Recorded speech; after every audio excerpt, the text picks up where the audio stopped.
Molt bé, bona tarda a tothom i benvinguts. També donem la benvinguda a l'alcaldessa Núria Marín, que ens acompanya. Us donem la benvinguda en nom de l'espai de debat i també en aquest cas del periòdico, que col·laborem, com ja molts segurament sabeu, de la primera sessió del dilluns passat en aquest cicle, que li hem posat aquest títol de la pell de brau, per intentar reobrir espais de diàleg que potser no s'haurien d'haver perdut mai i que en els últims, jo diria, en els últims 4 o 5 anys possiblement els hem trobat a faltar des de molts punts de vista.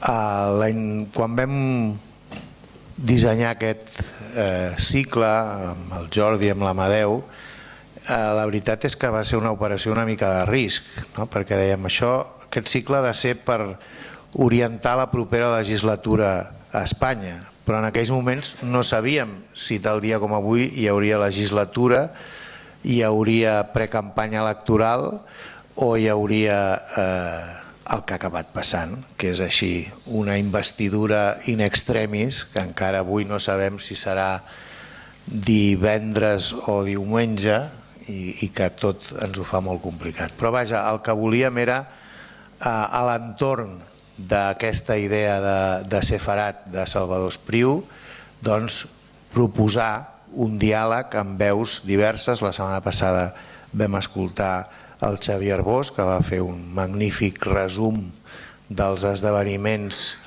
polítics, socials i jurídics que han passat en els últims anys des de l'aprovació de l'Estatut, i avui tenim la sort d'escoltar la primera veu que ve a parlar des d'Espanya en aquest cicle, que és Nicolás Sartorius, que segurament tots el coneixeu molt bé.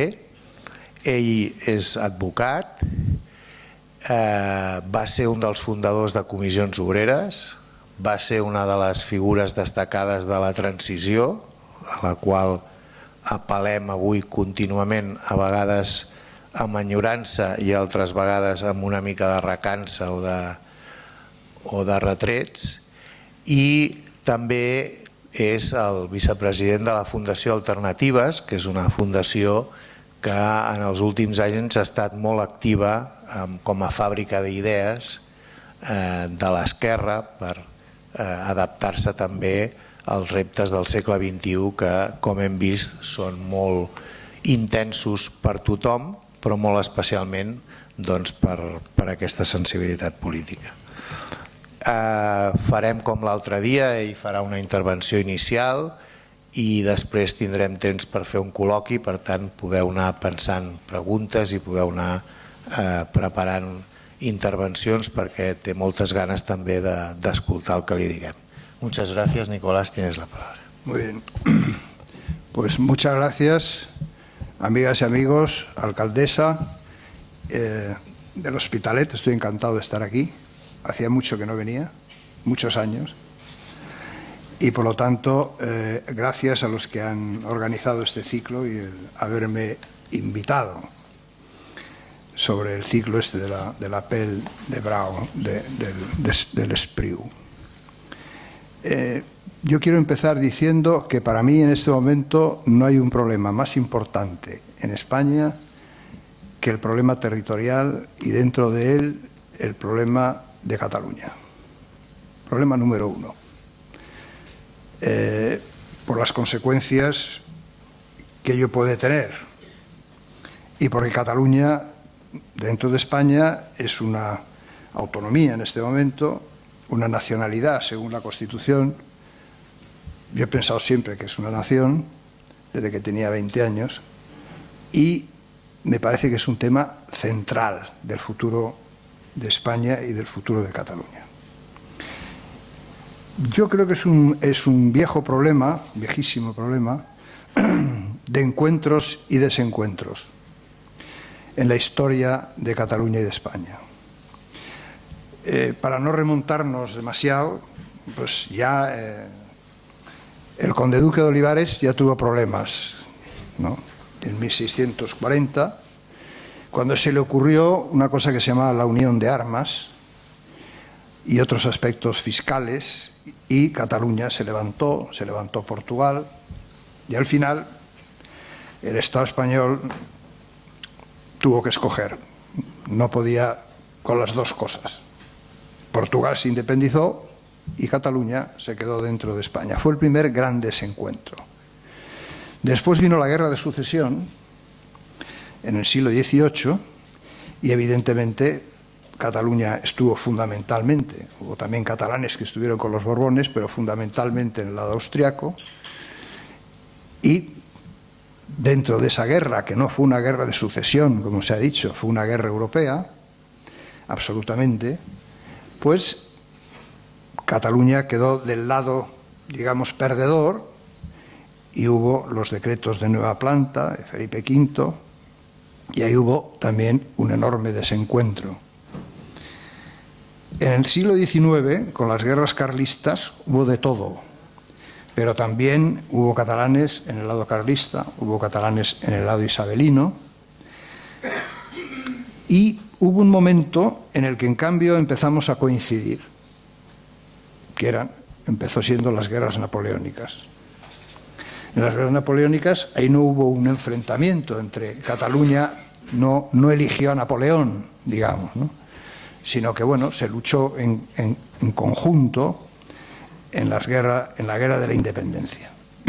Después damos un salto, para no hacerlo demasiado detallado, y vino la Primera República. Es curiosa la Primera República y muy importante, porque la Primera República fue una república federal.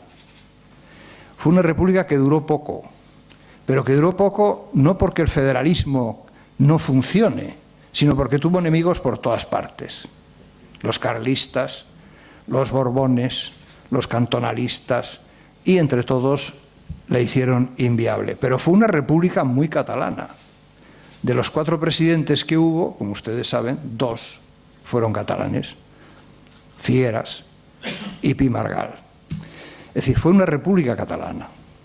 Se ha echado mucho encima del federalismo el fracaso de la Primera República, pero es injusto.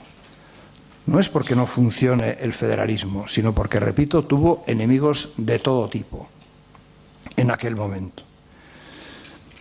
Y cuando llega la Segunda República, hay un primer momento de ciertos encontronazos que se resolvieron con el diálogo, con la negociación. Hay de recordar la visita que hicieron los ministros del Gobierno Provisional de la República, un catalán, Nicolau d'Olwer, y otro ministro de la República, y que vinieron a hablar con Macià, vinieron a hablar aquí para encontrar una solución que fue el Estatuto de Cataluña, que aprobaron las Cortes de la República. Siempre que ha habido democracia, se ha ido en una línea autonomista, federalista, en el conjunto de España. Cuando llega la Guerra Civil, también es un momento en el que no hay grandes contradicciones. Hay en los dos lados, hay catalanes de Franco, hay catalanes, la mayoría, con la República, y hubo ministros catalanes muy importantes de Esquerra Republicana en el gobierno de España, como es el caso de Companys, que fue nada menos que ministro de Marina. Es decir, fueron momentos de coincidencia, que no hubo choques. En la lucha por la República estuvo Cataluña integrada dentro de lo que fue la lucha general del pueblo español contra el golpe de los generales, pero es verdad también, y algunos se olvidan, y hay un libro muy bueno que se llama Los catalanes de Franco, también en el lado franquista hubo catalanes, y bastante importantes, ¿no? Por lo tanto, haya habido una coincidencia importante. Luego, en el periodo que yo más conozco, claro, cuando he sido adulto, que fue el periodo de la lucha por la democracia, ahí luchamos juntos por la democracia. Yo he venido a Cataluña varias veces en la época del franquismo, en trabajos clandestinos de comisiones obreras, en trabajos clandestinos con el SUC, PC, luego en el periodo de la transición para poner de acuerdo a las fuerzas políticas catalanas con las fuerzas políticas del conjunto de España. Es decir, ahí hubo una coincidencia en el conjunto de España, Cataluña, en la lucha por la democracia, en la lucha por acabar con la dictadura. Y ese fue un momento de gran encuentro entre Cataluña y España. La prueba es que en la transición, en la Comisión de los 9, que pacta con Suárez todo el tema de la Constitución, en fin, de que había que dar la amnistía, de que había que ir a un sistema democrático, ahí estuvieron representantes de las fuerzas políticas catalanas. Y en la redacción de la Constitución de 1978, la Constitución actual, que es la gran obra de la transición y la gran obra de la lucha contra la dictadura, conviene recordar que en esa Constitución, de los ponentes que hubo de la Constitución, 2 fueron catalanes. Mi amigo Soler Tura y Roca y Junyent. Y también hay que recordar que esa Constitución de 1978, que ahora todo el mundo la pone en cuestión, etcétera, donde más votos sacó en el conjunto de España fue en Cataluña. Es decir, donde más se votó la Constitución de 1978 fue en Cataluña. Porque el pueblo catalán, inteligente, comprendió que era un salto importantísimo de pasar de la dictadura a un sistema constitucional, democrático, homologable a cualquier constitución europea, incluso más avanzada que muchas constituciones europeas. Y además, de ahí salieron luego los estatutos, etc. A partir de ahí, hubo 2 grandes objetivos de coincidencia entre todo el conjunto de los pueblos de España, en mi opinión, que fueron la democracia y Europa. Esos eran los 2 grandes objetivos. Luego, otra cosa es cómo está ahora Europa, lo mal que está, cómo está, en fin, todo eso es otra cuestión. Pero en aquel momento teníamos 2 grandes objetivos comunes el conjunto de los pueblos de España, que eran consolidar la democracia, que la democracia no fuera flor de un día, como había sido en la historia de España, que la Primera República duró lo que un helado en la puerta de un colegio, y la Segunda República pues también duró en realidad 5 años, en algunos territorios, 8 años en otros territorios, pero muy poco tiempo. Es que lo que tenemos que ver es que la democracia en España, yo he hecho un ensayo hace poco que lo presenté ahí en la residencia de estudiantes, es que la democracia en España no ha existido nunca, nada más que en este periodo que estamos viviendo ahora, porque los otros periodos han sido muy cortos. Y además, si tenemos en cuenta que se puede decir que hay democracia cuando hay voto de las mujeres, reconocerán ustedes que donde no hay voto a las mujeres no se puede decir que hay democracia, porque el 50% como mínimo de la población no podría votar. La primera vez que se pudo votar en España las mujeres fue en 1932. Por lo tanto, hasta el 36, 4 años. 4 años, porque en la Primera República no votaron las mujeres. Por lo tanto, la democracia en España es muy joven, muy corta. Este periodo democrático que hemos vivido, estos 30 y tantos años que llevamos ahora, es cuando la democracia en España se ha consolidado, se ha asentado y hemos vivido este periodo. Y yo debo decir que en estos 30 años, desde la Constitución del 78 hasta hace poco, hasta hace 4 o 5 años, ha habido una coincidencia en la política entre Cataluña y España. Yo recuerdo en mi periodo parlamentario, 10 años estuve en el Parlamento, yo siempre veía a los partidos nacionalistas catalanes, ¿no?, Pujol y compañía, apoyando siempre a los gobiernos, ya fueran de derechas. Cuando no tenían mayoría absoluta, el partido que hacía posible el gobierno en España era Convergencia y Unión.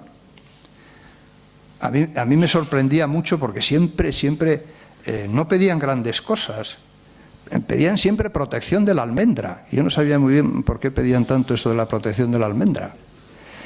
Pero desde luego no planteaban nada de cuestiones de independencia ni de... no quisieron nunca entrar en los gobiernos españoles, aunque se les ofreció, tanto unos como otros les ofreció entrar en los gobiernos de España. Roca y Junyent era partidario,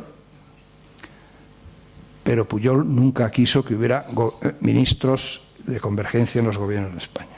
Pero fueron 30 años de colaboración en los gobiernos de España. Cuando había mayoría absoluta, no, claro. Pero cuando había mayoría relativa, ya fuese del PSOE o ya fuese del PP, el que hacía de bisagra, de partido bisagra, era convergencia. Otras veces el PNV o los dos. Y así hasta hace muy pocos años. Por lo tanto, ha habido desencuentros, históricamente hablando, también encuentros, también objetivos comunes muy importantes. ¿Y por qué hemos llegado a esta situación? Sería la segunda cuestión, ¿no? ¿Por qué estamos en esta situación tan mala en las relaciones entre una parte de Cataluña muy importante y España? Porque cuando hay una parte importante, en este caso no sé si son el 48% o el 49% o el 51%, me es igual, pero por ahí, una proporción que votan o piensan que es mejor ser independiente, tenemos un problema político muy serio. Y los problemas políticos muy serios hay que resolverlos políticamente. Yo es como entiendo la democracia. Por lo tanto, tenemos un problema muy serio. ¿Por qué hemos llegado a esta situación? Pues yo creo que no es verdad los que dicen que es una causa. Yo no comparto esa idea. Yo creo que es una múltiple causa.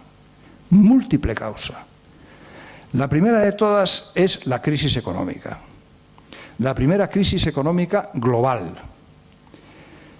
que nos ha afectado y de qué manera, y nos sigue afectando, que empezó en el 2008-2009 y todavía dura sus efectos, pero que ha sido demoledora, demoledora. Similar a la crisis que hubo en los años 30, la crisis del 29, que acabó, si ustedes recordarán, acabó en los fascismos y en la guerra, aquella crisis. Esta, por lo menos de momento, todavía no hay ningún gobierno por ahí claramente fascista, aunque hay alguno que está muy cerca, y tampoco hemos acabado en la guerra en Europa. Pero es evidente que ha tenido un efecto demoledor en muchísimos países. Pues yo creo que los efectos de esta crisis están también en el fondo de las dificultades en las relaciones. ¿Por qué? Porque cuando hay una crisis de este calibre, la gente se pregunta cómo defenderse mejor. ¿Nos defendemos mejor separados o nos defendemos mejor juntos? Y además se originan todo tipo de fenómenos defensivos. Yo defiendo lo mío y lo de los demás que se apañen, ¿no? Es decir, hay un efecto que estamos notando además no solamente en el caso de España, sino también en Europa. Es decir, se están exacerbando y de qué manera las tendencias a la separación y a los nacionalismos en el conjunto de Europa. No es un problema solo español con Cataluña, no. Está en Gran Bretaña el tema de Escocia y el tema del Brexit, que es un fenómeno de decir, oiga, yo me defiendo aquí y estos que se apañen como puedan. Está el tema de la señora Le Pen en Francia, que dice, yo lo que quiero es Francia y lo francés para los franceses y los demás no quiero saber nada, ni de los refugiados ni de nadie. Francia para los franceses y además si gano me voy de Europa. Con lo cual se acabaría Europa evidentemente, ¿no? Pero es que está pasando en Bélgica, está pasando en los países del este, en Hungría, en Austria, en todos estos países donde están avanzando tendencias nacionalistas radicales, xenófobas, etcétera, de producto de esa crisis fundamentalmente, que es un fenómeno además que se ha dado en la historia siempre y que hay que combatirlo. Luego tenemos también el problema del marco europeo, que durante el último periodo se ha estancado. Es decir, Europa después del euro parecía que ya íbamos hacia una Europa política, que después de la moneda vendría pues la política fiscal, vendría todo lo demás y que tendríamos pues una especie de federación o confederación europea. Esto ha quedado estancado también como producto de la crisis. Es decir, la Unión Europea no está respondiendo a los retos que los ciudadanos europeos estamos teniendo. Aunque debo aclarar, por cosas que he oído hoy en el acto este que han hecho ustedes ahí, que no se puede confundir la Unión Europea con los Estados europeos, porque se echa la culpa a la Unión Europea de cosas que no tiene culpa. porque no tiene competencias en ese tema. Es decir, aquí los políticos, no digo todos, hay una costumbre que es que cuando las cosas van mal, la culpa la tiene Europa. Y cuando las cosas están bien, nos ponemos la medalla. Entonces, esto no es justo, no es real, porque la Unión Europea no tiene competencias en un montón de cuestiones. Entonces, no se le puede echar la culpa a la Unión Europea, por ejemplo, del problema de los refugiados, porque el problema de los refugiados son decisiones que toman los Estados. No es una decisión que toma, es decir, el señor Juncker o los comisarios de la Unión Europea no pueden decir, oiga, España, usted tiene que recibir a 100.000 refugiados. No, eso es una decisión del gobierno español. Entonces, y en cambio echamos la culpa de ese problema a la Unión Europea, con lo cual, bueno, la Unión Europea, pues claro, no tiene prestigio, ¿no? Pero estamos echándole culpas que no tiene. Esta es otra cuestión. Luego, creo que ha influido mucho en la situación que tenemos la tramitación del último Estatuto de Autonomía. Para decirlo en breve, la tramitación del último Estatuto de Cataluña fue un desastre. Esa es mi opinión. Fue un desastre, porque no se puede modificar algo que ha sido votado por los ciudadanos de un territorio. No se puede modificar. Después de haber pasado por el Congreso de los Diputados, por el Parlamento catalán, haber sido aprobado en el Parlamento catalán, en el Parlamento español y votado por el pueblo de Cataluña. Y luego se modifica. Pues es que eso es un desastre. Y yo creo que ahí ha habido un error. Yo siempre me opuse, pero claro, no soy nadie, fue un error eliminar el recurso previo de constitucionalidad. Si usted cree que es inconstitucional, oiga, dígalo antes, pero no me haga a mí ir a votar el Parlamento, el otro Parlamento, los ciudadanos, y luego 8 señores reunidos, 7 contra 6, pues dicen, no, esto no, y eso no se puede hacer. Y eso ha sido un error muy serio. Creo también que otra de las razones ha sido que a partir de entonces el gobierno del Partido Popular, bueno, ha contribuido a este desencuentro con sus políticas. Pero claro, es que el Partido Popular ha contribuido al desencuentro no solo de Cataluña, al desencuentro de muchísimos ciudadanos españoles que están tan descontentos con ese gobierno como se puede estar aquí, o más. Es decir, que eso ha sido así, ¿no? Tampoco ha habido capacidad de diálogo. Yo recuerdo cuando el señor Mas fue a Madrid, ¿no?, a hablar con el señor Rajoy, ¿no?, le llevó una serie de peticiones, no sé si eran 20, 30, 40, no me acuerdo ya las que eran, y bueno, pues eso no encontró ninguna salida, no hubo un diálogo. Cuando el señor Mas, bueno, pues no es que precisamente hiciera una política social avanzada, ¿no? Fue el primero que empezó con los recortes. La política de austeridad empezó aquí, aquí, antes que Rajoy. Entonces, esas cosas, bueno, se saben, se conocen. Y por lo tanto ahí no hubo ningún diálogo, hubo una cerrazón por todas las partes, se utilizó todo. Y luego también ha contribuido a este malestar el fenómeno de la corrupción, ¿no? Es decir, el fenómeno de la corrupción. Y el fenómeno de la corrupción, bueno, pues ¿qué les voy a decir a ustedes? Lo saben perfectamente. La ha habido aquí y la ha habido allí. Es decir, que nadie puede tirar la primera piedra, porque aquí ha habido corrupción y de qué manera. Y también la ha habido en el conjunto de España. Por lo tanto, la corrupción es un fenómeno que ha hecho un daño tremendo en el desprestigio de la política, en el desprestigio de los políticos, de los partidos. Bueno, ha sido un cáncer. Y este cáncer, bueno, pues de los cánceres a veces se sale y a veces no. Pero esperemos que sí, que se salga. Luego ha habido nuevas generaciones que tienen otra mentalidad sobre lo que está pasando, cómo hay que hacer la política. Es decir, y también el resurgir de ocasiones perdidas, ¿no? Por ejemplo, yo no sé si mucha gente sabe que en la transición, en un momento determinado, a Convergencia, a Pujol, se le ofreció el concierto vasco. Pues dijo que no. Claro, eso se oculta. Pero podíamos tener en este momento en Cataluña un régimen fiscal mucho mejor. ¿Por qué dijo que no? Pues yo estaba por ahí también, ¿no? Entonces dijo que no, porque, claro, entonces no se sabía lo que costaba la sanidad y la educación, ¿no? No se sabía, eso se ha sabido después. Y además, para hacer frente a esto, tú tienes que sacar tú los impuestos, tú tienes que pedírselo a los ciudadanos los impuestos. Y a la gente no le gusta pedir impuestos, porque afecta a los votos. Entonces, claro, hubo un cálculo de decir, bueno, y yo me meto ahí en una aventura, porque yo me tengo que hacer cargo de todos los gastos, porque yo solamente le voy a tener que dar al Estado los servicios que el Estado presta en el territorio, que es lo que hacen los vascos, pero el resto lo tengo que sacar yo tengo que poner los impuestos y yo tengo que hacer frente a eso. No se conocía bien la situación y se dijo que no. Eso no quiere decir que no se pueda volver sobre el tema, pero quiere decir que esas cosas están ahí, están ahí.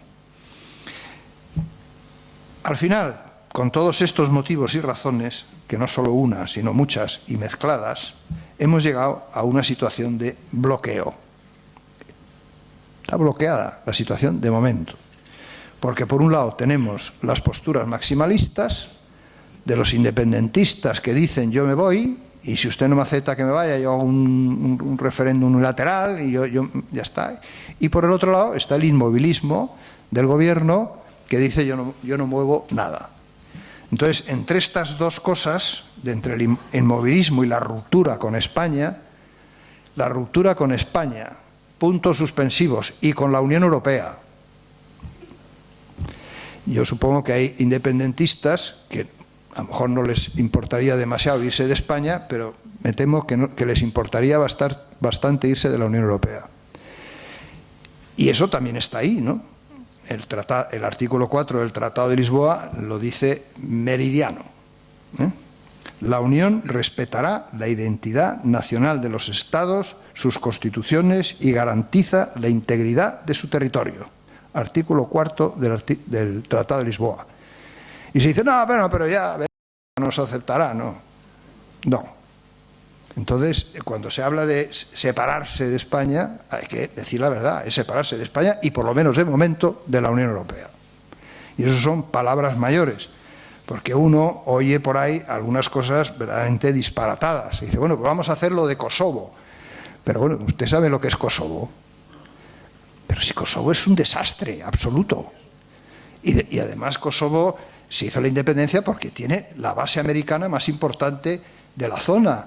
Y además después de una guerra. Y bueno, es que no tiene nada que ver. Es decir, yo no le auguro, vamos, yo quiero mucho a los catalanes, al pueblo catalán, vamos, ser como Kosovo sería pegarse un tiro. Entonces se dicen cosas de este tipo que me dejan un poco desconcertado. Dicho esto, vamos a la parte final. ¿Qué solución tiene esto? Después de ver toda esta situación. Yo creo que los problemas políticos solo se pueden resolver con un método, que es el método democrático.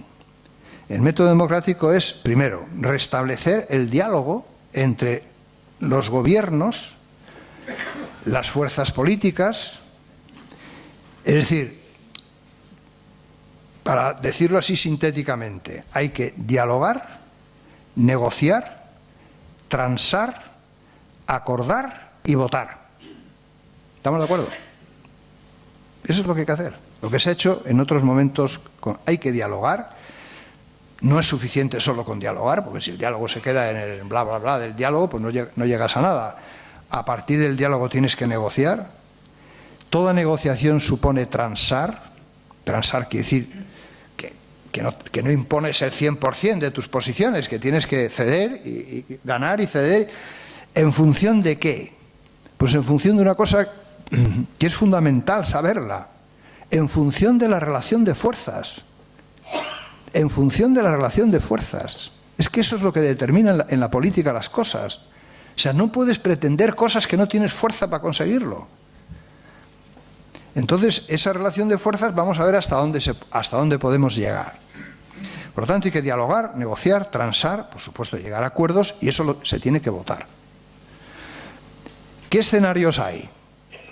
Hay un primer escenario que es quedarnos como estamos. Bueno, este, en mi opinión, es el peor de todos, porque creo que irá aumentando el descontento, el desapego, el encono entre unos y otros y por lo tanto iremos mal. Es una opción peligrosa quedarnos como estamos. Aunque yo sé que hay en Cataluña, y no solo en Cataluña, sectores que dicen, oye, el Estatuto de Autonomía pues no está mal, es lo que hay. Pero yo creo que no nos podemos quedar ahí. Podemos ir a una fórmula de acordar o abordar reformas parciales. Reformas parciales. Por ejemplo, la reforma fiscal, una nueva fiscalidad que está en el orden del día, inversiones, finanzas, cuestiones no anticonstitucionales del último estatuto, es decir, recuperar aspectos del último estatuto que el Tribunal Constitucional las rechazó no porque fueran anticonstitucionales, sino porque no habían ido por la vía que tenían que ir. Estoy recordando, por ejemplo, la Ley Orgánica del Poder Judicial. Es decir, recuperar aspectos de las cosas que se dejaron a un lado. Yo creo que esta fórmula, en mi opinión, no es suficiente. Sería un paso, bueno, si hay una fiscalidad buena, si hay cosas del estatuto que se retoman, bueno, sería un paso adelante, en mi opinión, no suficiente. Yo creo que la mejor fórmula sería abordar una reforma de la Constitución en sentido federal sobre 4 temas. Un Senado, reformar el Senado para que se convierta en una Cámara de los Estados, una Cámara federal, como hay en Alemania, como hay en Estados Unidos, como hay en Austria, como hay en Canadá, como hay en muchísimos países federales, que el actual Senado no lo es. Segundo, una clarificación de las competencias, en el sentido de que ahora hay un barullo en las competencias del 149 de los artículos de la Constitución, porque no se sabe quién hace qué. Y en las constituciones federales hay que dejar claro quién hace qué. Todo aquello que el Estado central, para entendernos, el conjunto, la administración central no hace, lo pueden hacer las comunidades políticas, ya se llamen estados, comunidades autónomas o el nombre que se les quiera dar. Principio de subsidiariedad. Por lo tanto, hay una clarificación de competencias. Actualmente el barullo es tal que el Tribunal Constitucional está hasta aquí de recursos que el Estado, que el Gobierno o otras entidades, las comunidades autónomas, ponen porque dicen esta competencia es mía, no, es mía, y están discutiendo eternamente sobre estos temas. Tercero, una financiación adecuada, justa, que no lo es en este momento. No es justa con Cataluña, en mi opinión, no tanto como dicen algunos de que España nos roba y esas cosas, pero no es adecuada en este momento esta. Pero tampoco es justa ni con la Comunidad de Madrid, ni con Baleares, ni con Valencia, por ejemplo, o con Andalucía, que también protestan, porque todo el mundo tiene deudas históricas. Entonces hay que ir a un sistema fiscal justo. Y yo defiendo el principio de ordinalidad. El principio de ordinalidad. ¿Qué quiere decir?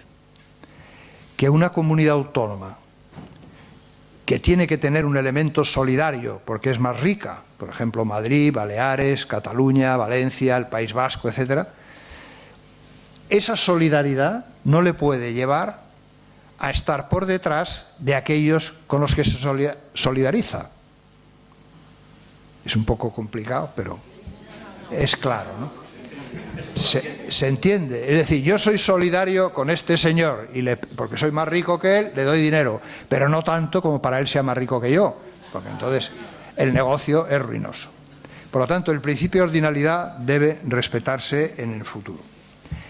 Y luego creo que es muy importante la participación de las comunidades autónomas, llámense así o de otra manera, en los asuntos comunes del gobierno del conjunto de España y muy especialmente en los temas europeos. Este es un tema importantísimo. Yo creo que en el tema de los reconocimientos de las identidades históricas, Bueno, yo ya he dicho que desde hace muchísimos años siempre he pensado que Cataluña, el País Vasco eran naciones. En la Constitución se dijo que eran nacionalidades. Nacionalidades. Bueno, si ustedes van a la Academia, a la Real Academia de la Lengua y ven qué quiere decir nacionalidad, dice perteneciente a nación. Pues, ¿qué diferencia hay? Nunca he visto muy claro qué diferencia hay entre nacionalidad y nación. Y esto es algo que se reconoce en la Constitución española, ¿no? Por lo tanto, en el reconocimiento de las identidades históricas, yo creo que se podría discutir y se podría ir a una disposición adicional quinta, como hay para la disposición adicional primera para el País Vasco y Navarra, pues sobre Cataluña, o sobre... No veo que eso rompiera nada. Salvo si decir, oye, si yo soy una nación, quiero tener un Estado independiente. No, es que no tiene nada que ver una cosa con otra.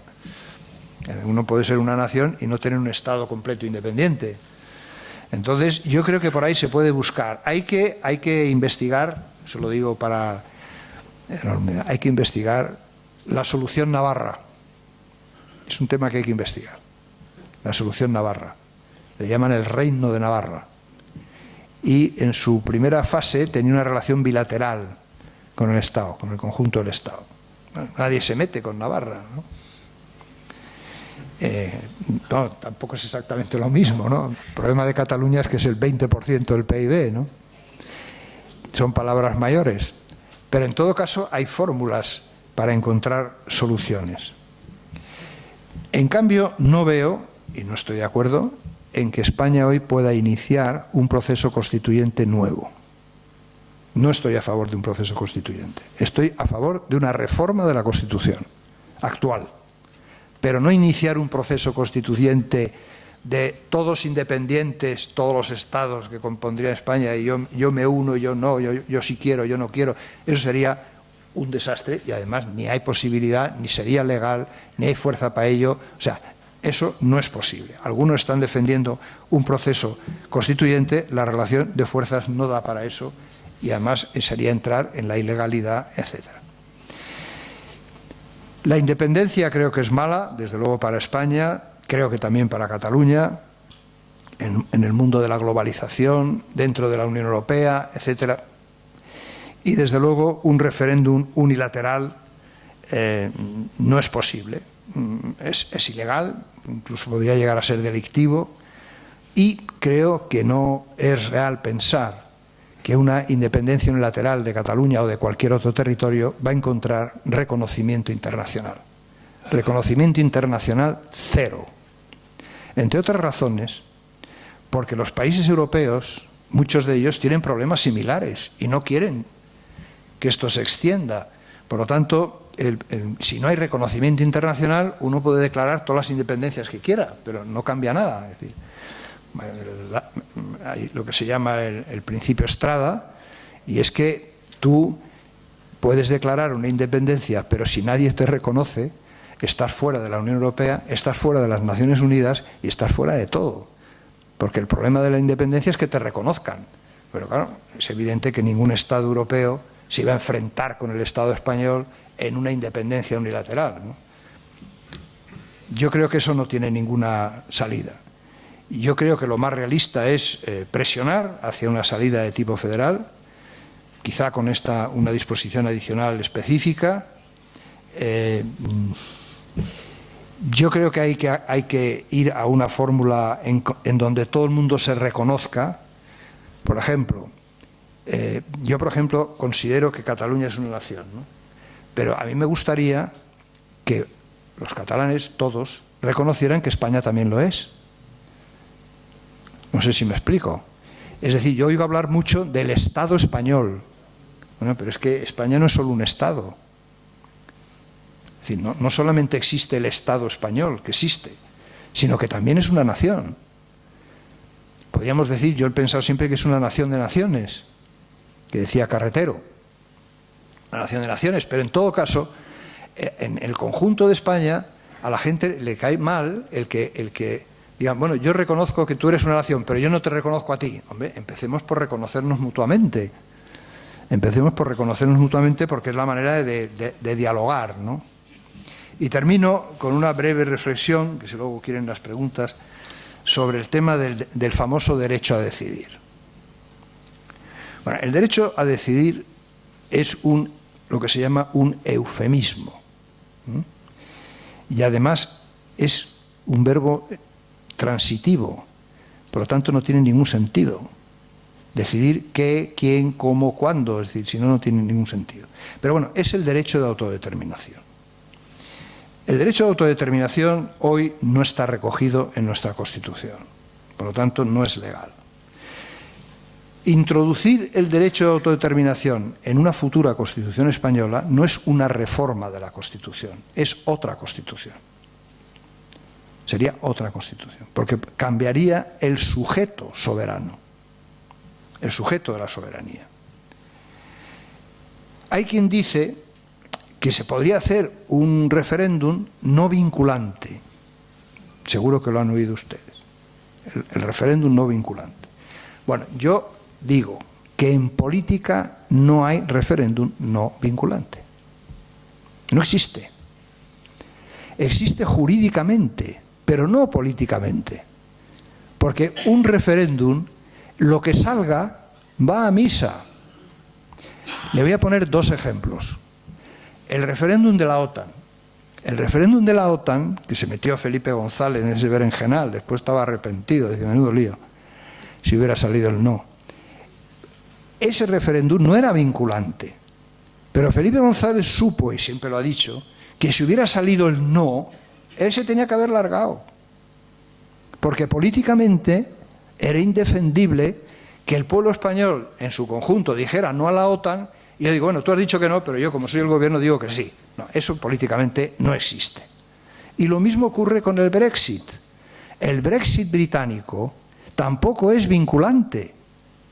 ¿Ustedes han oído a alguien decir que eso no se va a llevar a la práctica? Pero oiga, si usted ha perdido el referéndum, usted tendrá que cumplirlo. Por lo tanto, cuando hay gente que está diciendo, bueno, pero hagamos uno que no sea vinculante. Y además, el referéndum no vinculante es peor que el vinculante. ¿Y saben por qué? Pues porque no paga precio. Claro, a mí cuando me hablan de los referéndums no vinculantes, me da la impresión que me están llamando tonto. Claro, porque si no es vinculante y no tiene precio, la tendencia a votar lo que se quiere es mucho mayor, porque no me juego nada. Que sale a mi favor, va a misa. Que no sale a mi favor, no pasa nada, ya lo probaremos la siguiente. Entonces, claro,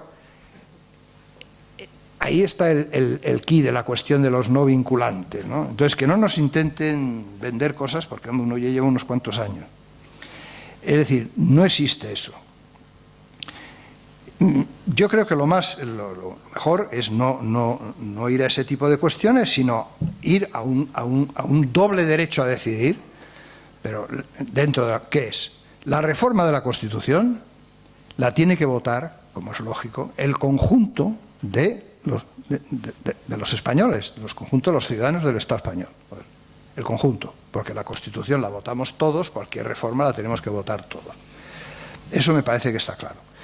Y a partir de ahí, y según lo que se pacte, es evidente que el pueblo catalán tendrá que votar si le va bien eso, si reforma su estatuto o qué hace. Por lo tanto, habrá dos derechos a decidir, uno del conjunto de los españoles y otro de los catalanes y también, por su lado, de los andaluces o de los aragoneses o de los valencianos, pero en este caso estamos hablando de Cataluña.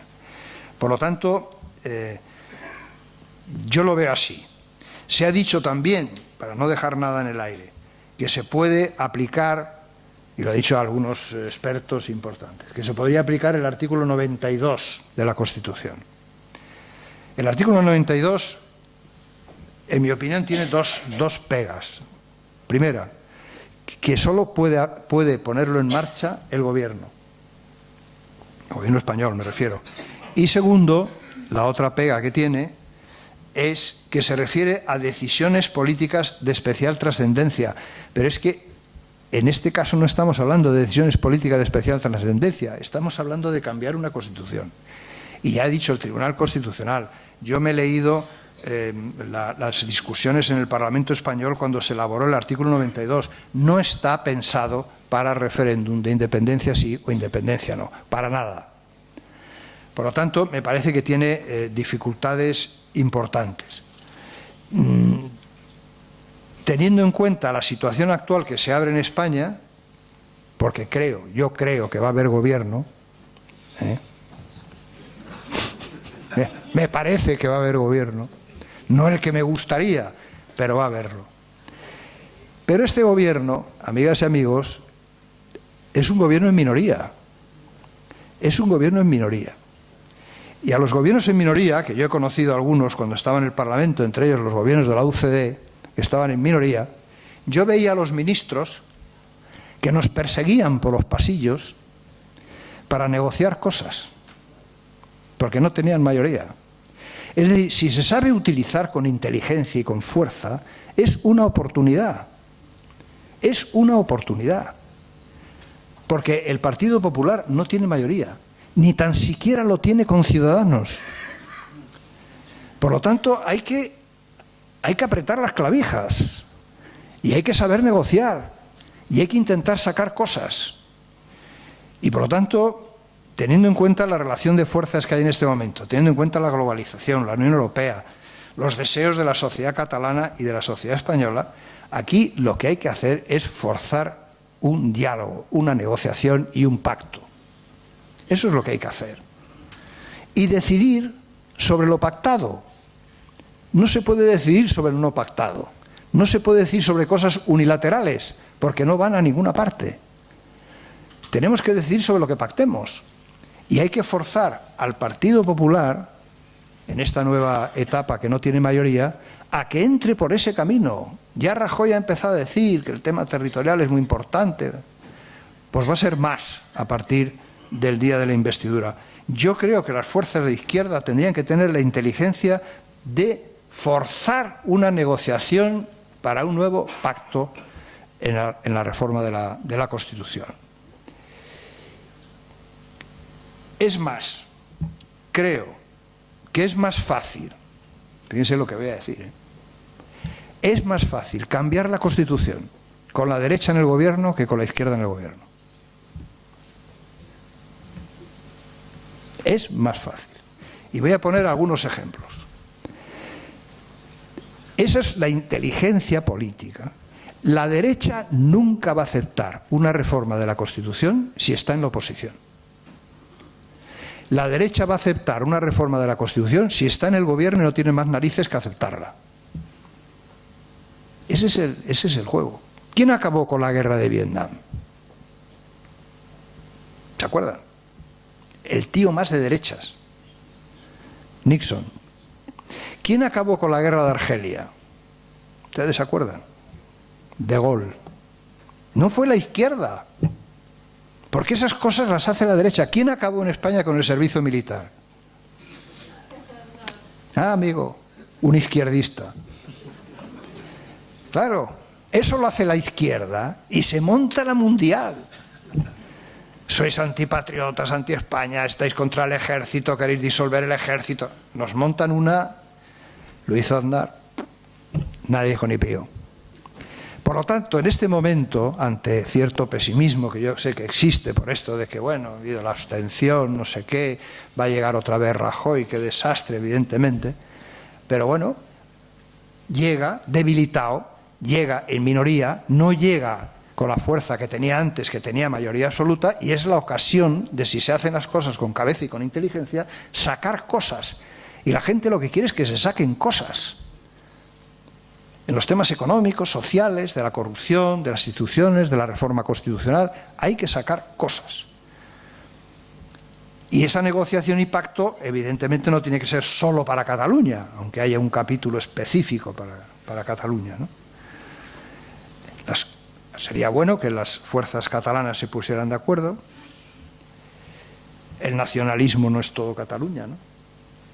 En Cataluña hay muchísima gente que no es nacionalista, ¿no? Por lo tanto, hay que poner de acuerdo a unos y a otros. Y yo soy optimista.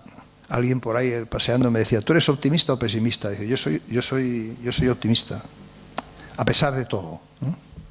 Porque creo que es una oportunidad y porque creo que esta solución federal, que sería muy buena y que es la culminación natural del Estado de las autonomías, la culminación natural del Estado de las autonomías, pues están de acuerdo muchas fuerzas.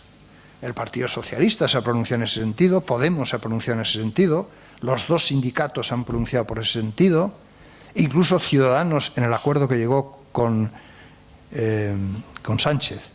También había un párrafo que decía que se podía ir a una solución federalizante. Bueno, ¿quién está en contra del federalismo? Bueno, de momento el PP. Y supongo que los independentistas, como dicen los latinoamericanos, irrestrictos. Pero evidentemente ya veríamos si las cosas fueran por ahí. Bien, yo esto es lo que veo, lo que creo, y hay que hacer todo lo posible por ello. En Madrid, concretamente, aquí en Cataluña hay plataformas federalistas, ¿no? Hay federalistas de Esquerra, hay distintos movimientos en esa dirección. Y yo, modestamente, con otra gente, estamos intentando, y lo vamos a intentar con todas nuestras posibilidades, el crear un movimiento federal a nivel de España. Creo que eso es lo que podemos hacer desde la sociedad civil. Luego, evidentemente, las fuerzas políticas son las que tienen que hacerlo. Yo lo que me puedo comprometer es a utilizar la última neurona que me queda para intentar que en España se arregle el tema territorial y se arregle el tema catalán. Nada más. Muchas gracias.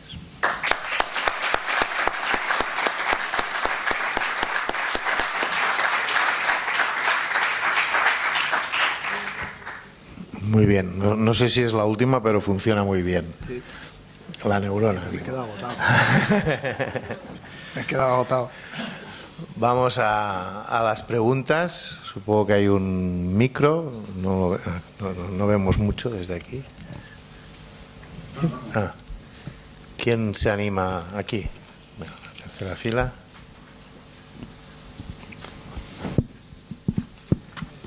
Bueno, al señor Santorio lo conozco hace muchos años, en reuniones de comisiones del PSUV. Soy un antiguo miembro del comité de SEA y por eso he tenido tanto contacto con usted. La pregunta que le hago es, yo me vine de Extremadura porque el franquismo estaba contra mi padre, contra mi madre, y nos tuvimos que venir aquí. Y la pregunta que le hago es si aquí, con esto de la independencia, van a hacer lo que hicieron en Badajoz, en la Plaza de Toros, que nos cojan los nacionalistas estos que quieren la independencia y que son tan radicales, y nos vayan a estar fusilando también en la Plaza de Toros de la Monumental. Lo siento, yo tengo este pensamiento.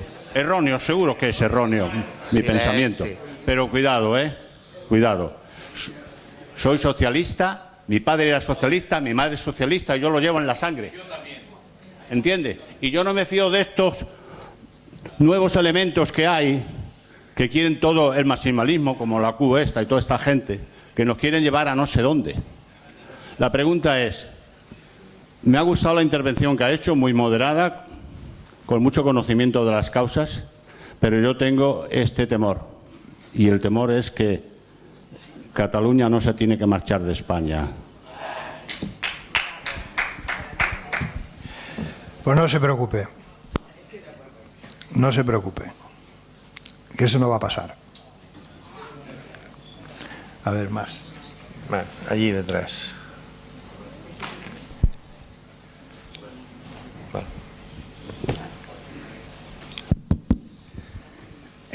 Buenas tardes.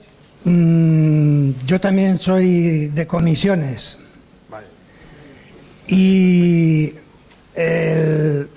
la exposición que ha hecho Nicolás, pues las causas, los motivos, los comparto en la gran mayoría. Alguna cosa pues podríamos discrepar. Lo que pasa es que ha tocado tantas cosas, tantos temas, que es complicado. A ver, yo, para la pregunta que le voy a hacer al final, decir que yo soy castellano-manchego. No he sido nunca nacionalista ni independentista, pero tampoco he sido nacionalista nacional, para que se entienda. Llevo 40 y tantos años aquí en Cataluña. Tengo hijos catalanes, una nieta, un hijo mío y mi mujer votan Esquerra. Lo digo para que vayamos conociendo el tema. Pues mira qué bien. Te está llamando la mujer. Seguro que me están llamando al orden. Porque me voy a meter en un charco. Entonces, a ver, yo para no extenderme mucho, he dicho que no soy ni nacionalista ni independentista, y ha habido veces, desde hace 5 años para acá, que algunas veces digo, y tengo alguna duda de al final lo que seré. O sea que figuraros el patio. Vamos a ver, el problema yo no sé si, a ver, la Constitución, para mí, yo creo que el problema estuvo en el café para todos, porque claro, todo Dios dice hay que reconocer las nacionalidades, pero mira cómo se han ido reconociendo, qué es lo que se ha hecho en los 30 y tantos años o 40 que se ha llevado trabajando, y claro, no es solamente el PP el que no quiere reformar la Constitución. Está la señora Sultana, están por ahí algunos más, y claro, el problema del estatuto es que hubo un señor por ahí que dijo, nos hemos cepillado el estatuto de los catalanes. Claro, y ese no era del PP. Entonces yo, para resumir, Nicolás, ¿tú crees que esto tiene arreglo? En un país que es conservador por naturaleza, que no hemos aprendido desde la Primera República, como has dicho, y la izquierda, bueno, siento vergüenza de haber ido a veces en la transición y antes pidiendo libertad, autonomía y estatuto de autonomía, libertad, amnistía y estatuto de autonomía. Yo creo que no tiene arreglo este país por muchas vueltas que le demos. No tiene arreglo. ¿Contesto algo? Sí, si quieres. Bueno, vamos a ver. Bueno, si no tuviera arreglo, pues apaga y vámonos. Pero yo creo que sí tiene arreglo. Tiene arreglo y además lo ha tenido. Hay mucha gente que yo trato muchísima gente que dice que todo esto es un desastre. Y yo siempre les digo, oye, en peores garitas hemos hecho guardia, ¿eh? Por lo menos algunos. Entonces, si tú echas la vista atrás, hombre, yo creo que nadie discute que estamos mucho mejor que en la época de la dictadura, ¿no? Eso no lo discute nadie, ¿no? Pues en términos históricos es un segundo lo que hemos vivido. 30 años no es nada. Y en 30 años este país ha pegado un cambio espectacular, pero espectacular. Porque claro, aquí hay gente más o menos de mi edad, un poco más joven, pero bueno, yo es que me acuerdo lo que eran los años 75, 76, 74, 73. Bueno, las mujeres no existían. O sea, no existían, no tenían derechos, no podían testar, tenían que tener permiso para todo, es decir, no estaban reconocidos los derechos a las mujeres. Eso ha sido una revolución. Y no digamos ya todo lo demás. Es decir, este país, pues a pesar de las dificultades que estamos pasando ahora por la crisis económica, bueno, es que no tiene comparación lo que es hoy España con lo que era hace 60 años, 50 años, ¿no? Entonces yo creo que no hay que ser tan pesimista, yo creo que sí tiene arreglo. Si se cumple algo que decía había un filósofo alemán muy importante que se llamaba Kant. Y a Kant una vez le preguntaron, maestro, dice, ¿usted dónde cree que va Francia? ¿Usted dónde cree que va Alemania?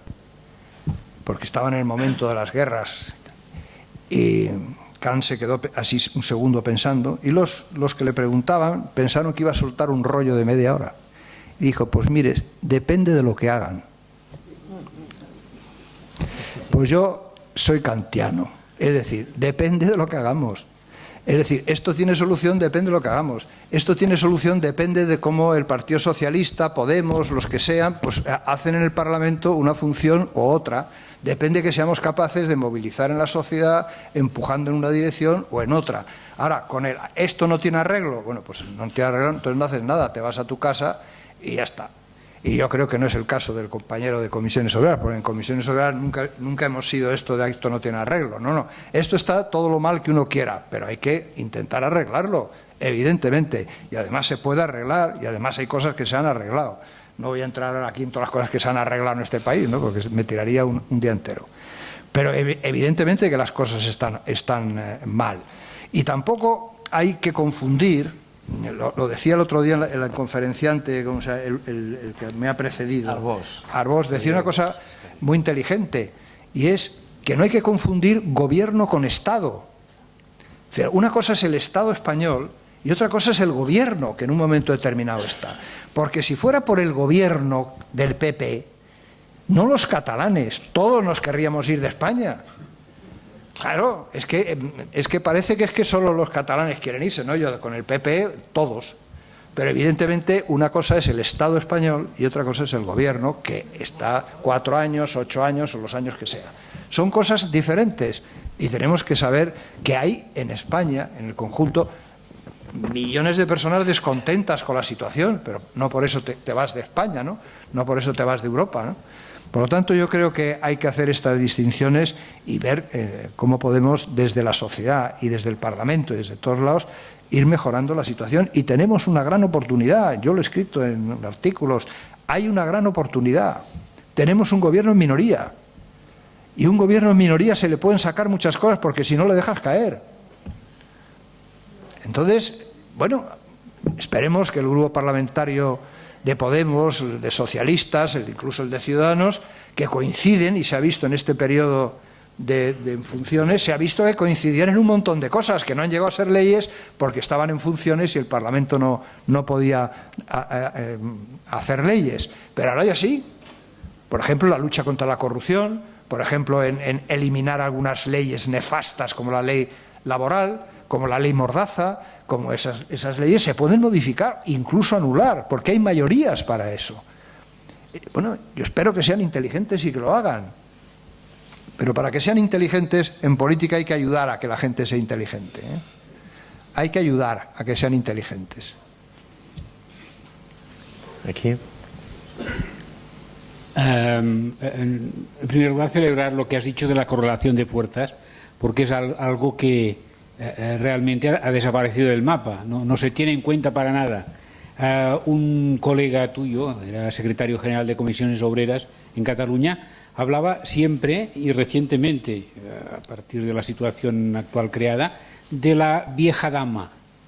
La vieja dama, sobre la que creaba un cierto suspense, decía hay que batallar, hay que arrostrar todos los problemas que vengan, hay que esforzarse y tal, pero siempre teniendo en cuenta que está en el fondo la vieja dama.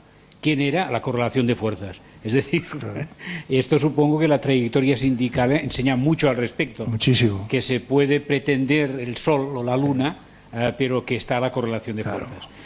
Aparte de esto, se ha hecho una mención al tema del café para todos. Yo creo que este es un tema importante. Es decir, la frustración en Cataluña yo creo que arranca en parte de ahí.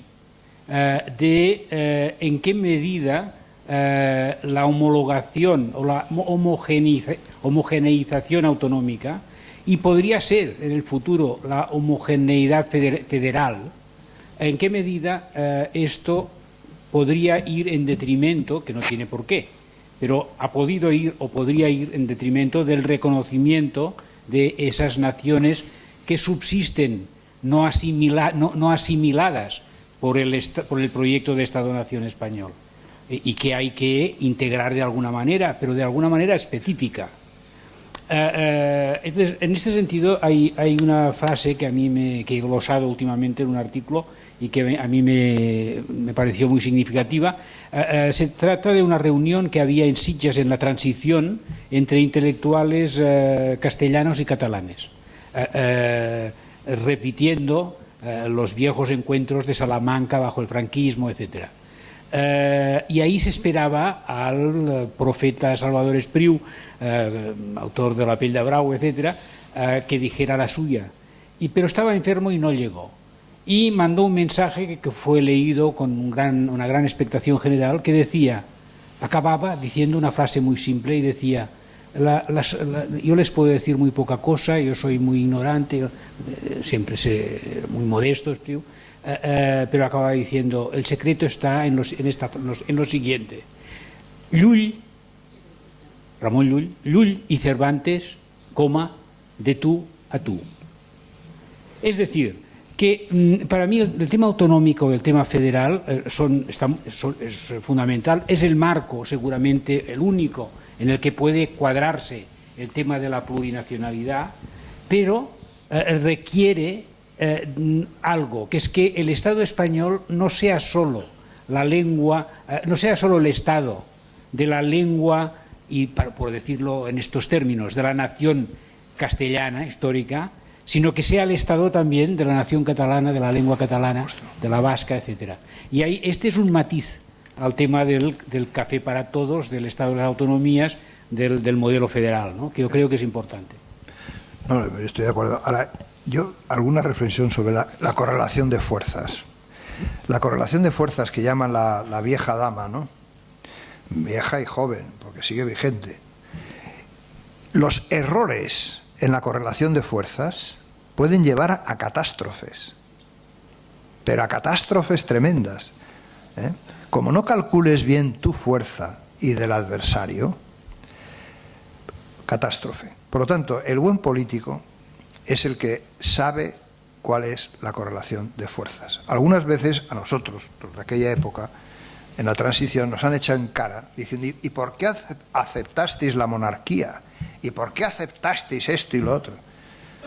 Digo, pero tú sabías en qué mundo vivías o no lo sabías, porque hay que saber en qué mundo se vive, ¿no? Y claro, nosotros es que hacíamos la correlación de fuerzas, yo me acuerdo que la hacíamos en una pizarra. Mira, nuestras fuerzas, ¿cuáles eran? El sindicato, esto, lo otro, tal. Contrario, el ejército, la policía, los jueces, pum, pum, pum, pum, Europa, Estados Unidos, tal. Ibas poniendo ahí, ¿no? Entonces, como no tengas en cuenta eso, te puedes pegar un batacazo y puedes llevar a la gente a un matadero, como sucedió en la historia a veces. Por lo tanto, el saber la correlación de fuerzas y lo que puedes conseguir en cada momento es decisivo. Si no, es que, bueno, estás hablando por hablar, ¿no? Y el café, que actualmente parece que hay algunos que no saben esto, la relación de fuerzas. Y luego, en el café para todos, bueno, eso fue un tema muy debatido en la época aquella, ¿no? Eso fue un invento que se sacó uno que se llamaba, un sevillano catedrático.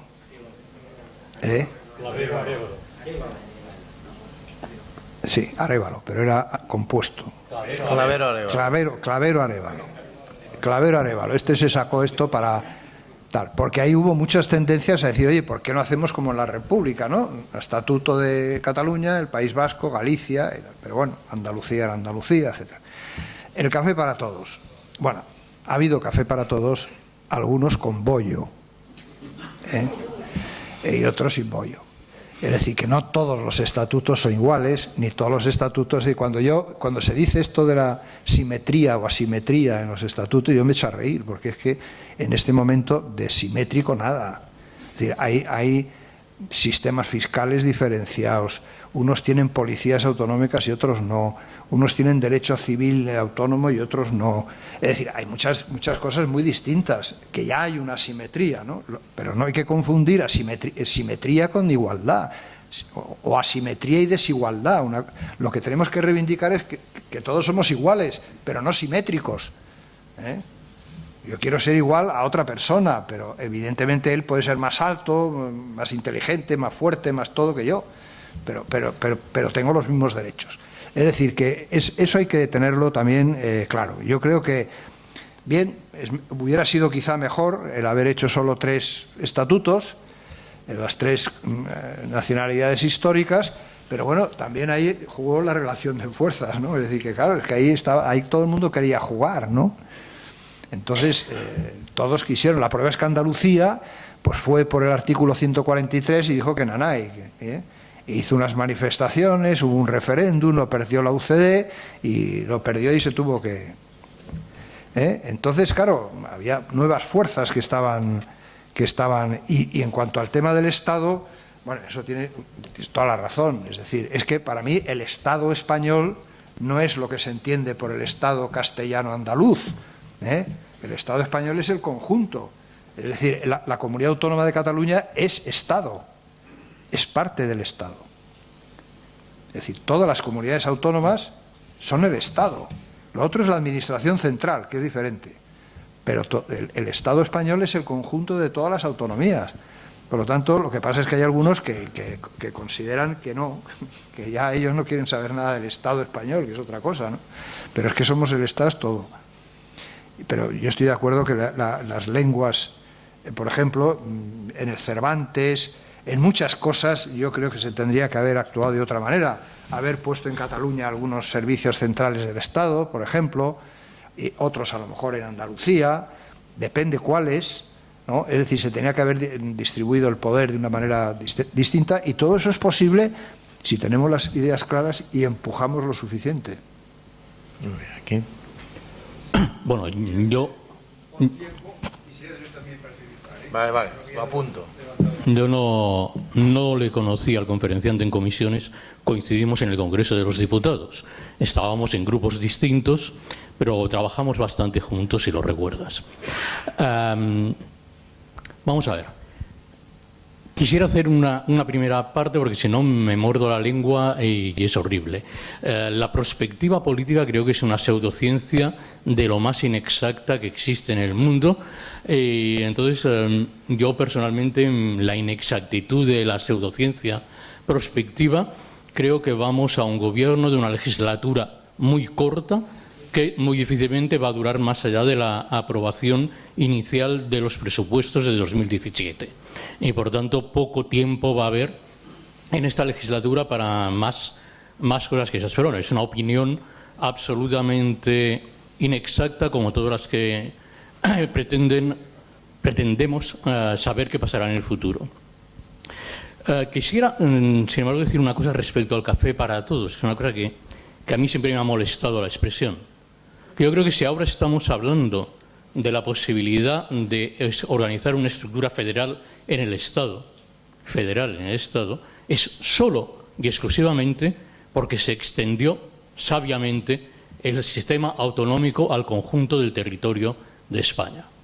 Muy posiblemente no tendrían que ser 17, y autonomías como La Rioja o como Murcia resultan un poco difíciles de justificar, pero el hecho de la extensión del sistema autonómico al conjunto del Estado es lo que ahora nos hace posible hablar de federalismo, porque estamos en un sistema pseudo-federal en el que le faltan unas cuantas cosas importantísimas para ser federal, y por eso creo que estamos, y estoy absolutamente de acuerdo, a favor de la reforma constitucional para establecer un auténtico sistema federal, que por otra parte, desde fuera, se nos ve en muchas ocasiones como federal. Yo cuento, y son 30 segundos, la anécdota de que ya en los 90 me invitaban fuera de España para dar conferencias sobre el sistema federal español. Y una de ellas la di invitado por la Asociación de Legisladores Estatales de la República Federativa del Brasil. Y desde Brasil nos veían como un modelo de federación para estudiar. Sabemos que no lo somos, pero tenemos bastantes cosas y por eso podemos dar el paso adelante hacia la federación.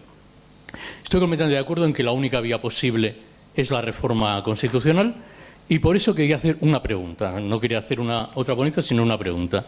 Porque se ha hablado del primer punto de la reforma federal, que estoy completamente de acuerdo, ha de ser la reforma del Senado. El Senado, tal como está ahora, es incompatible con un sistema federal. Pero has hablado y has dado una serie de ejemplos de senados federales absolutamente incompatibles entre ellos.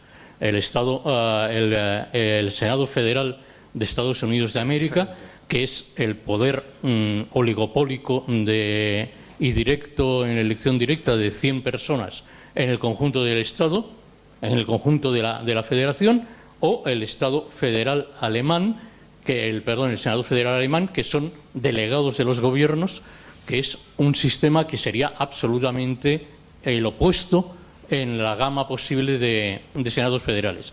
¿Hay algún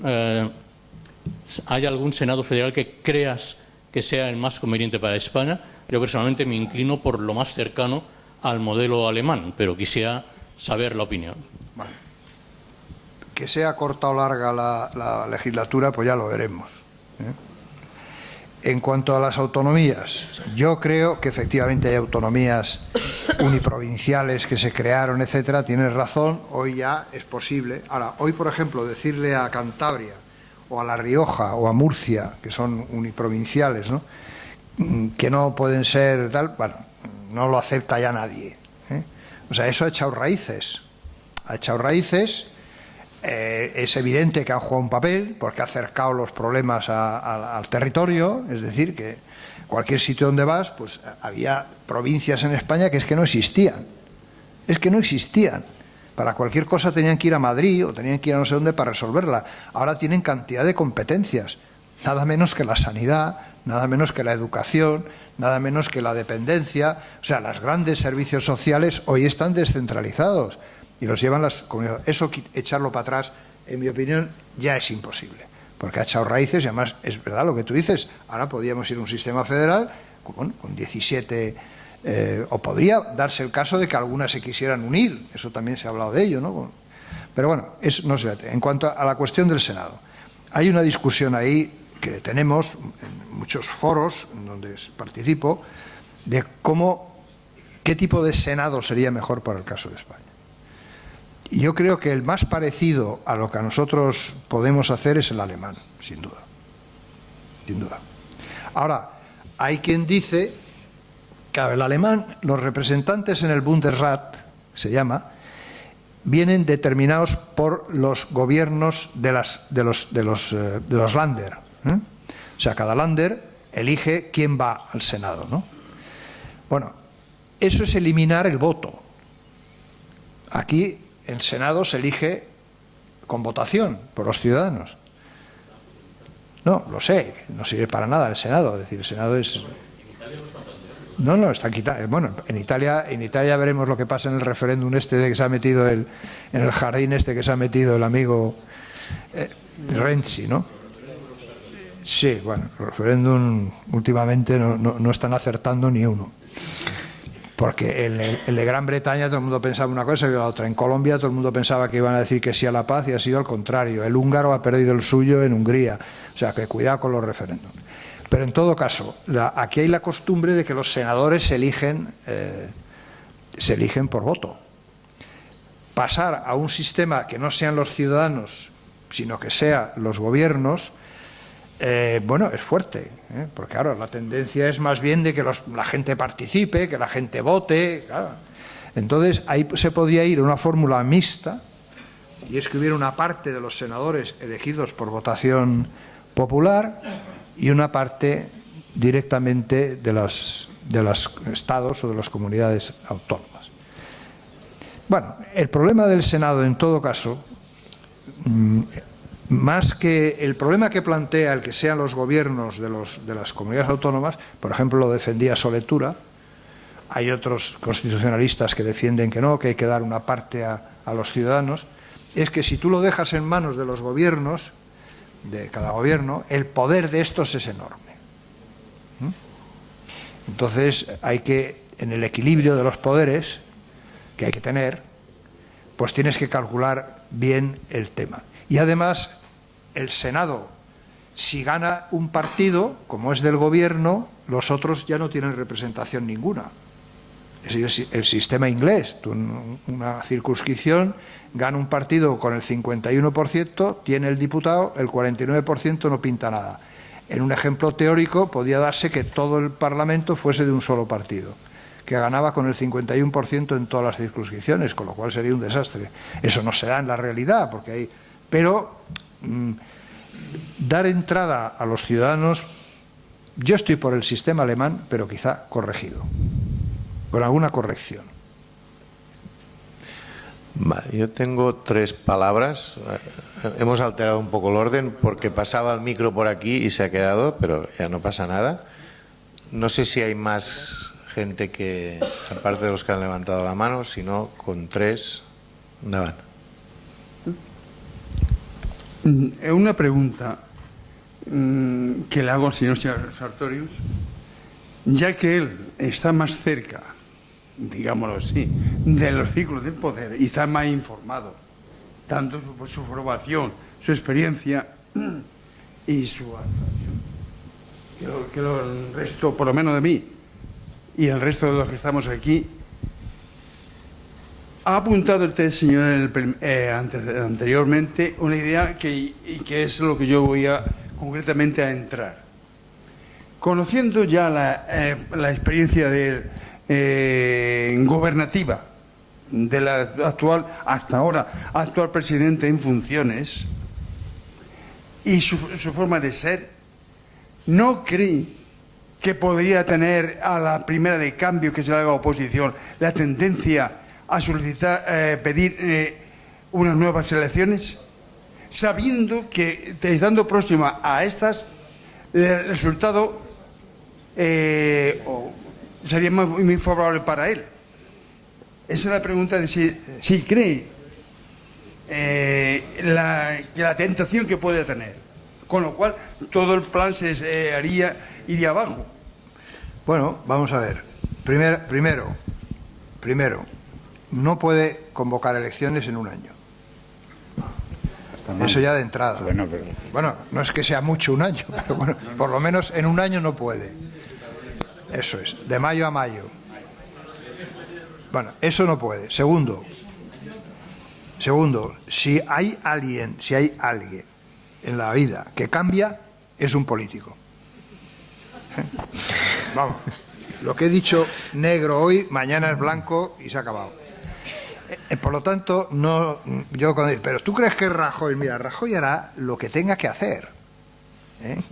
Porque aquí ha habido presidentes del gobierno que han hablado en privado catalán, que han quitado el servicio militar, que hicieron el pacto del Majestic, que han hecho muchísimas cosas. Es decir, que los políticos de derechas, como de izquierda, hacen lo que les obliga la situación a hacer, ¿eh? Por lo tanto, yo estoy seguro que el Rajoy que empezará a gobernar dentro de unos días no es el mismo que el Rajoy de la mayoría absoluta.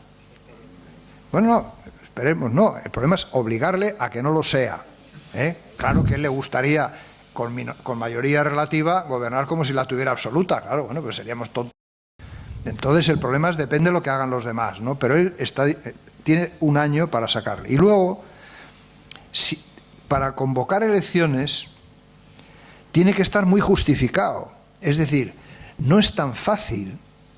Es decir, para un gobernante decir, bueno, pues yo ahora a mí me interesa para mi partido convocar elecciones. Bueno, eso puede caer muy mal en la ciudadanía.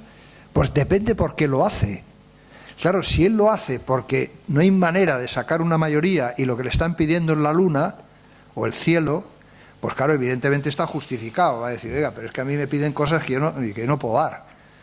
Ahora, pues ahí está la inteligencia, depende hasta dónde se llegue. Es decir, si él convoca elecciones en función de los intereses exclusivos de él o de su partido, eso puede pasar un precio.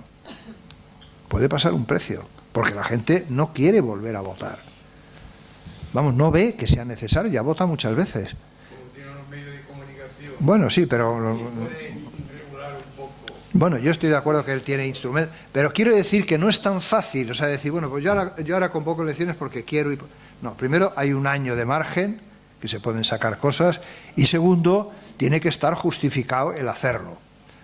Y si no, bueno, pues hay que hacer una oposición dura diciendo este señor va a elecciones porque le da la gana, porque el país no lo necesita y sin embargo lo hace por intereses suyos. Bueno, esas cosas se pagan en política, ¿eh? No es la primera vez que un jefe de gobierno convoca elecciones y se pega un estacazo. Aquí.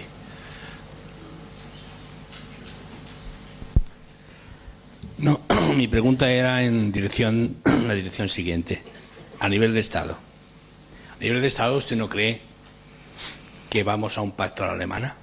¿Un? Un pacto a la alemana, que se va a un pacto a la alemana, que en cuanto hubieron elecciones, en las pasadas elecciones ya pasadas, alemanas, ganó la izquierda, pero no se quiso hacer coalición con la izquierda y se hizo un pacto socialdemocracia con la derecha.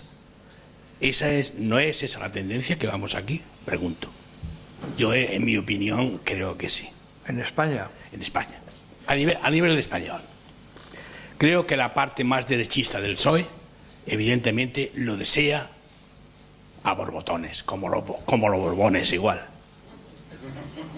Bueno. Esa es una. Sí. Otra, a nivel nacional, yo recuerdo que cuando era militante del PSU y militante del PCC y militante de comisiones obreras, recuerdo que en sus estatutos existía la palabra Partido Nacional y de clase. Eso no estaba reñido en absoluto con tener un sentimiento nacional. Nunca. No nacionalista o independentista, nacional. Es que eso no se entendió nunca. Y veo que por parte de algunas personas no se ha entendido nunca. Porque hay que entender que de sistemas independientes o independentistas, o como pasó en la antigua Yugoslavia, o sea, allí comprenderemos todos que no fue un proceso voluntario de independencia de algunas repúblicas, sino que fue implosionado por la misma derecha internacional. Aquí no sucede esto, porque estamos en una zona de influencia norteamericana. Pero así como, por ejemplo, se dio en Chequia y Eslovaquia. Se separaron amigablemente, no se tiraron los trastos a la cabeza y se dijeron adiós, muy buenas noches, ustedes con su estado y nosotros con el nuestro. Tampoco fue, es decir, siempre y cuando una separación sea amigable, se puede hacer. Y otra cosa es el tema del PIB que usted ha apuntado anteriormente. El PIB de Cataluña es un 23% a nivel del Estado, un 20, un 22, un 23. De los cuales 45 millones de euros se marchan de aquí, Cataluña, cada día a hacer carreteras radiales a Madrid, donde hay 820 kilómetros, 900 kilómetros de carreteras radiales que no cuestan ni un duro a los madrileños. Y no estoy hablando desde la posición nacionalista, no me mueve ese estilo. Pero sí el agravio comparativo de decir que aquí solamente se han hecho 20 kilómetros de esto y tenemos unos trenes hechos una verdadera porquería, ¿eh? Y esto es un agravio comparativo. Y no desde el punto de vista nacionalista, no. Eso es un agravio comparativo y es realmente un feo que se nos hace desde Madrid cada día. Desde Madrid o del gobierno de Madrid. Y este es el tema que yo apunto, ¿eh? Muy bien. Vale. Y nada más. Gracias. Pues mire, sobre el pacto a la alemana, yo creo que no se va a llegar a eso. Pero bueno, la vida dirá. Pero yo creo que no. Que no se va a llegar. Por supuesto que creo que el sentimiento nacional, el sentimiento de clase o el sentimiento nacional de izquierda es perfectamente compatible. Es decir, usted se ha sido de comisiones, yo recuerdo la época en que decidimos, yo fui uno de ellos porque me encargaron escribirlo, cómo íbamos a llamar a las comisiones obreras de Cataluña. Y entonces yo puse Comisión Obrera Nacional de Cataluña. Ahí todo el mundo estuvo de acuerdo. Pero eso era una vieja historia. Por ejemplo, el fomento del trabajo, que viene ya de mucho antes del Franco y de todo, es el fomento del trabajo nacional, ¿no? Y es viejísimo. No, ya, pero quiere decir que no. Lo que quiere decir que el concepto nacional, ya sea para el fomento del trabajo, ya sea para comisión, era una cosa aceptada, sin ningún problema. Y luego, esto te dice que esto del agravio, de que... Es que, vamos a ver, Madrid, es que Madrid no existe. Es decir, quiere decir, no existe. Es decir, es un concepto...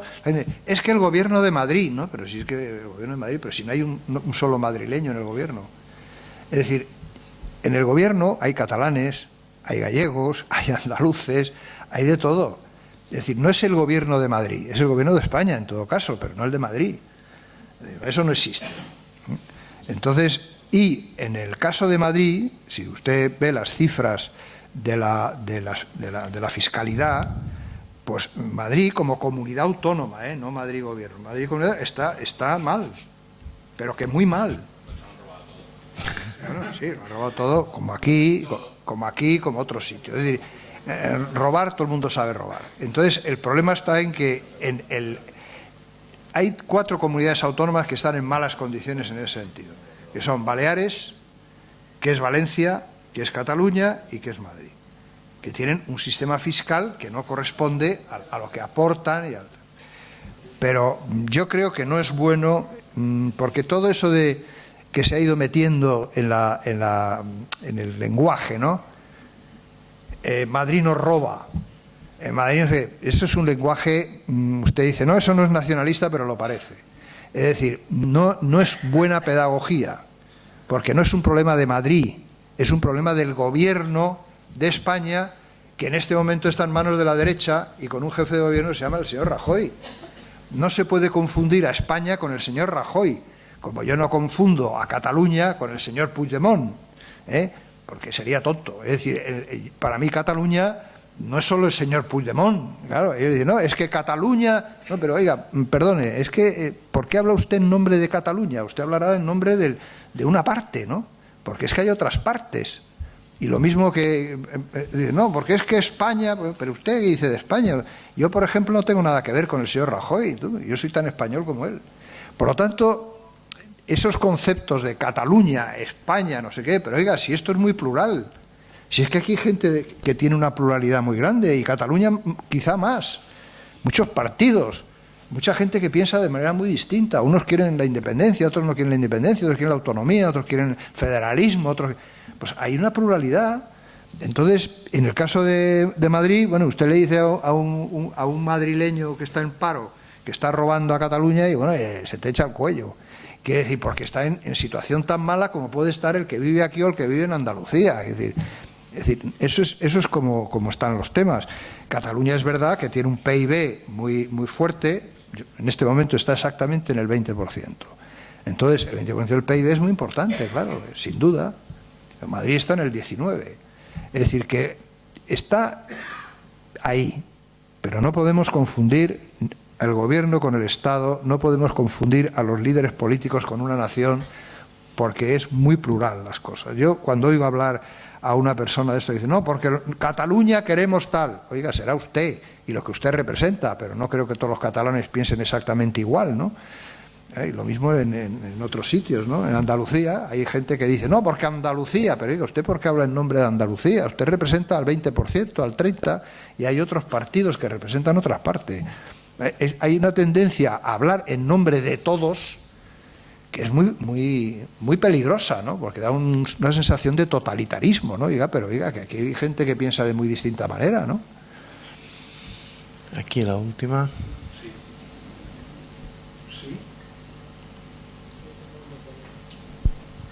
Sí, agradecerle, señor Sartorius, el tono positivo, el tono optimista de sus intervenciones, porque en los momentos de depresión que nos toca vivir, pues es de agradecer, ¿no? O sea, a los que somos de izquierdas, ¿no? O sea, quería incidir sobre la legislatura corta que ya han tocado otros compañeros anteriormente. Claro, la paradoja, no sé qué motivación puede tener el señor Mariano Rajoy para mantener una legislatura a la segunda vez que le toquen las narices, digamos, ¿no? O sea, no sé qué motivación puede tener cuando las encuestas le dan mejores resultados. Las encuestas se equivocan, es evidente, ¿eh? Otra paradoja que encuentro es usted enumera toda una serie de cosas que los diferentes partidos de la oposición pueden ponerse de acuerdo para tumbarle o para moverle las políticas al Partido Popular. Será paradójico ver que sean capaces de ponerse de acuerdo y no hayan sido capaces de ponerse de acuerdo en ofrecer una alternativa a los ciudadanos, digamos. Dicho esto, entro ahora a una pregunta de futuro. En una hipotética reforma de la Constitución, con esta reforma constitucional, con estas 4 premisas que usted nos exponía, financiación, Senado, financiación, ordinariedad y tal, he notado a faltar como poco énfasis en el reconocimiento de Cataluña como sujeto político. He notado a faltar poco énfasis en usted, digamos. Y la pregunta, en esta reforma constitucional, ¿usted sería partidario de revisar el concierto vasco, anular el concierto vasco y el concierto navarro como elementos de profunda insolidaridad en la financiación? Gracias. Muy bien. Pues mire, en cuanto al tema de si he dedicado poco entusiasmo al tema de sujeto político, no es que le dedique poco entusiasmo, es que no estoy de acuerdo. El problema es que yo no creo... O sea, Cataluña es un sujeto político. Ahora, un sujeto político soberano no lo es. Porque en la Constitución el sujeto político soberano es el pueblo español en su conjunto, incluyendo Cataluña. Ahora, si decimos que Cataluña es un sujeto político soberano y el País Vasco es un sujeto político soberano y Galicia es soberana y Andalucía es soberana, bueno, armamos un carajal de muchísimo cuidado. Entonces, por eso yo digo que no soy partidario de un proceso constituyente, soy partidario de un proceso de reforma de la Constitución, pero no constituyente. Entonces, por ahí. Y en cuanto al concierto vasco, yo estoy de acuerdo con esa que dice usted. Mire, el concierto vasco tiene 2 partes. Una cosa es el concierto y otra cosa es el cupo. El concierto es que las diputaciones vascas recogen los impuestos de los ciudadanos vascos. ¿Correcto? No es el gobierno vasco, son las diputaciones. Álava, Guipúzcoa y Vizcaya. Recogen los impuestos de los ciudadanos vascos. Y a partir de ahí, o sea, tienen una hacienda propia. Una hacienda propia. A partir de ahí negocian con el gobierno de España el cupo, que es la cantidad que las diputaciones vascas, el conjunto de las diputaciones vascas, tienen que dar al Estado español por los servicios que el Estado español presta en el País Vasco. ¿Correcto? Eso es lo que se llama el cupo. Y eso se negocia cada 4 o 5 años. No me acuerdo. Es decir, el Estado español, que eso, pues por ejemplo, las fronteras, bueno, hay muchas cosas que el Estado español cumple en el País Vasco, pues el ejército, la diplomacia, bueno, lo que son competencias exclusivas del Estado español. Y eso hay una parte de dinero que el País Vasco paga al Estado para el funcionamiento del Estado.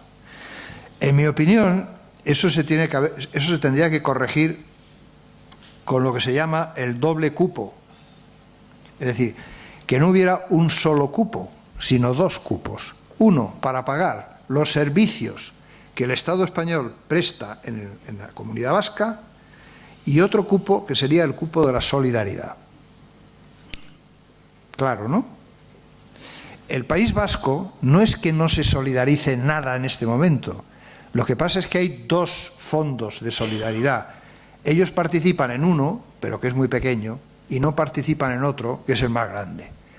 Bueno, yo creo que se tenía que ir a eso segundo. Cuando gobernó el Partido Socialista con Patxi López, periodo que gobernó el anterior a este, ¿no? Estaba Patxi López de Lehendakari, él dijo que estaba abierto al negociar el cupo, que hubiera 2 cupos. Uno va a pagar los servicios y otro el cupo de la solidaridad. Porque es verdad que un territorio como Navarra o como el País Vasco, que son muy ricos, que están muy arriba en la tabla, ¿no?, pues que no se solidaricen tanto como se solidariza Cataluña o Madrid o Baleares o Valencia. Entonces, yo sería partidario no de eliminar el concierto y el cupo, porque eso sería cambiar una parte fundamental de la Constitución, aparte que bueno, el País Vasco se levanta, entonces sí que ya se levanta en armas entero. Entonces eso es intocable. Ahora, sí se puede hacer una negociación en la que además del cupo normal que pagan ahora, que paguen un segundo cupo. Eso es una fórmula que yo creo que sería sensata, razonable, porque es lógico que el País Vasco pague más que de lo que está pagando, porque es bastante rica, ¿no? Lo que pasa es que yo lo que nunca entendí es por qué el señor Pujol no quiso el concierto. Muy bien, pues muchas gracias. Creo que hemos escuchado una intervención muy pedagógica con las causas, los escenarios y con una propuesta muy concreta, que es una reforma constitucional, ni el inmovilismo, ni la independencia, ni el proceso constituyente. Muchas veces en estos temas la gente cuando la invitan a hablar da muchas vueltas, pero concreta poco. Yo creo que te hemos de agradecer que has sido muy concreto en cuál es tu posición y además nos has dado, yo creo que una noticia que ya miraremos de publicar, de este movimiento federal desde me habías metido el miedo, España. Aparte seguiremos preguntando por qué Pujol no quiso el concierto, que jo crec que és una gran pregunta. Moltes gràcies a tots també. Recordem que la setmana que ve anirem de castanyada i per tant ens saltarem la cita i ens tornarem a trobar el 7 de novembre amb el Javier Pérez Royo. Gràcies a tots.